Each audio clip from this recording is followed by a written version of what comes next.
এবং সবাই যদি একটা পুরুষের উপর ডিপেন্ডেন্ট থাকে আমার কাছে মনে হয় যে সেই পুরুষটার উপরেও অনেক প্রেশার পড়ে যায়।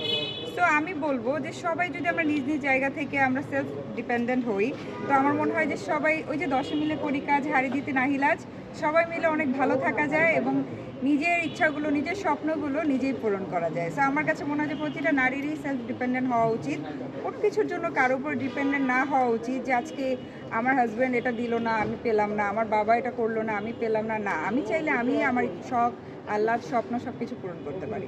ইট ওয়াজ গ্র্যান্ড, মানে কাতারের শোটা ওয়াজ ভেরি সাকসেসফুল অ্যান্ড এত মানুষ ছিল, স্টেডিয়াম ফুল ছিল এবং বাইরে অনেক বেশি মানুষ ছিল।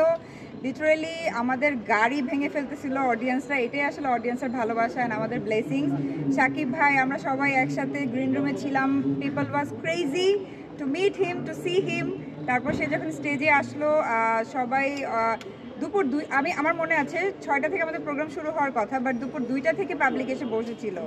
অ্যান্ড সবাই কিং খানকে দেখতে পেরে সবাই আমাদের সবার সাথে দেখা হয়েছে এবং কিং খানকে দেখতে পেরে কাতারবাসী ওয়াজ ভেরি হ্যাপি এবং পুরো স্টেডিয়াম কানায় কানায় ভরা ছিল, সবাই শাউট করছিল এবং সবাই শাকিব ভাইয়ের সাথে তাল মিলাচ্ছিল। সো আমার কাছে খুব ভালো লেগেছে যে এটা একটা বিগেস্ট গ্র্যান্ড শো ছিল।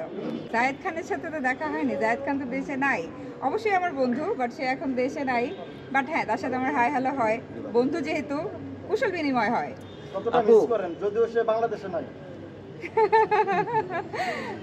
অবশ্যই মিস করি। জায়েদ থাকলে অবশ্যই তার সাথে দেখা হতো, কাজ হতো, আসলে দেখা হবে। ও তো আর চলে যায় নাই, আসবে নিশ্চয়ই সামনে। আপনাদের সবাইকে ট্রিট দিতে নিয়ে চলে যাবো একদম যেখানে আপনারা চান।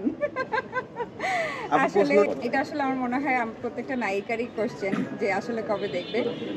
হোপফুলি খুব তাড়াতাড়ি দেখা যাবে। আগে শাকিব ভাই বিশ্ব জয় করছে, জয় করুক, তারপরে তো আমরা ঘরের আর্টিস্ট, আমরা তো আছি, আমাদের রেখে আর কই যাবে। তো ইনশাল্লাহ আমাদের সাথেও খুব তাড়াতাড়ি শাকিব ভাইয়ের সাথে দেখা হবে এবং কাজ হবে।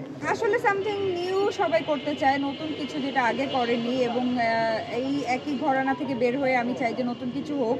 যেমন শাকিব ভাই তুফান এই টাইপের, কেজিএফ টাইপের কিছু, ধামাকা টাইপের কিছু কাজ হলে ভালো হবে। এবং শাকিব ভাই করছে, আমরা সবাই তার পাশে আছি, অ্যাপ্রিসিয়েট করছি, সে করুক, আরো অনেক দূর এগিয়ে যাক, আমরা তার পাশে তো আছি এবং সে দিন শেষে আমাদের সাথেও করবে, এটা আমাদের বিশ্বাস এবং সেটা খুব তাড়াতাড়ি করবে। হ্যাঁ, কারণ আমরা চাচ্ছি যে শাকিব ভাই বিশ্ব জয় করে আসুক, বলিউড জয় করেছে, এরপর হলিউড জয় করুক, তারপরে আমরা তো ওই যে আমি বললাম আমরা তো আছি always ready for Shakib Khan. তো শাকিব ভাই সব জয় করে আসুক, আমরা তাদেরকে অলওয়েজ ওয়েলকাম করব এবং আমাদের শিডিউলে সবাই আমরা দিব, সমস্যা নাই। আসলে দেখেন এই বিষয়ে আমি বেশি কিছু বলতে চাই না, আমি খুবই ছোট একজন মানুষ, বাট আমার কাছে মনে হয় যে এক এক সময় এক একটা ট্রেন্ড থাকে। সো এখন এই ট্রেন্ডটা চলছে, চলুক না, এরপরে আবার ট্রেন্ড চেঞ্জ হবে।